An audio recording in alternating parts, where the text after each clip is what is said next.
The Trouble with Sheep, written by Christopher Audrey. Thomas's driver held a newspaper in his hand. "There's a stray dog chasing sheep in the valley," he remarked. "Let's hope it's caught before any harm is done." The fireman agreed, but Thomas wasn't worried. "Dogs don't bother me," he thought. "I just blow steam at him, like Toby did with that ball. That would soon show him what's what." The signal alarm dropped, and Thomas set off happily with Annie and Clarabelle. Beyond the tunnel, the valley became wider. Bertie came towards them along the nearby road, and Thomas whistled cheerfully. Bertie tooted in return, and his driver waved to them from his window. A little way along the line, Thomas heard a dog barking. It seemed to come from ahead. He took no notice at first, until suddenly, a short distance in front, the hedge beside the line seemed to bulge towards them. A sheep appeared, struggling.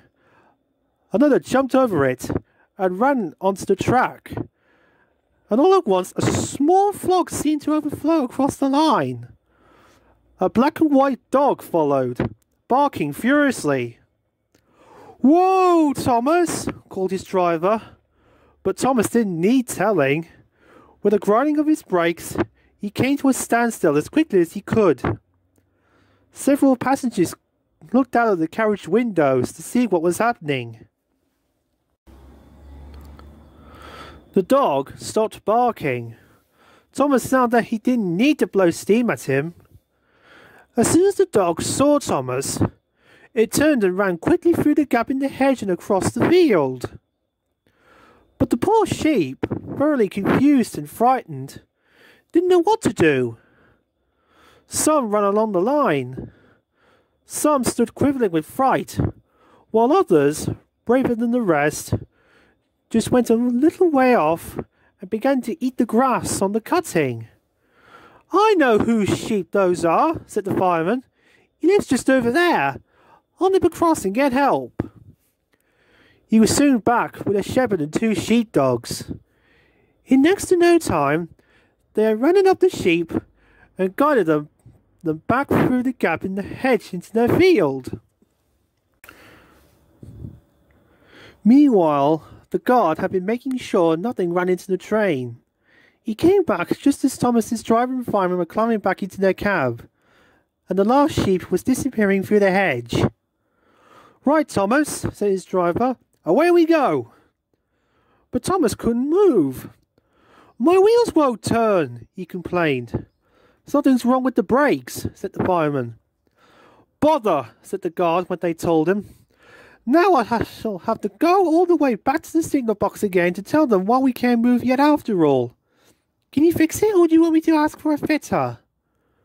"We'll try," said the fireman, and while the guard crunched back along the line once more, he and the driver got down and set to work.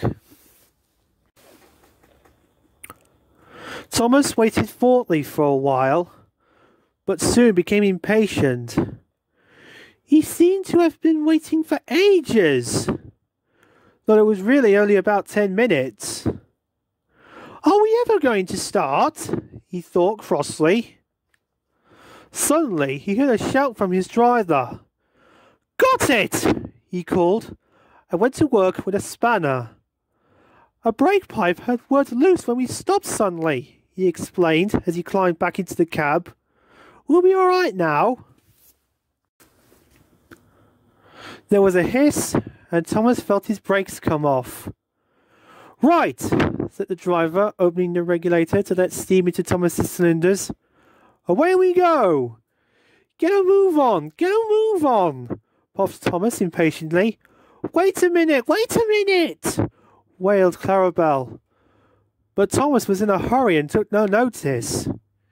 He had lost enough time already and wanted to make up some of it. The next station was by the river. While the passengers got in, Thomas's driver told the station master what had happened. "Come along," Thomas hissed impatiently. We can't, Thomas, said the driver. We haven't had an all clear from the guard yet. He suddenly stopped and clapped his hand to his forehead. Crumbs! He exclaimed. We must have left him behind. They had, and of course they had to wait for him to catch up. He was very cross and very tired when he did. I'm sorry, Mr. Guard, said Thomas. Clarabelle did tell me to wait, but I wanted to make up lost time, and now I've lost even more, he finished sadly. Never mind, Thomas, said the guard. It was that wretched dog's fault, really. The signalman told me that the farmer had caught him, so we'll have no more trouble. Let's move off quickly and hope we don't meet sheep anywhere else.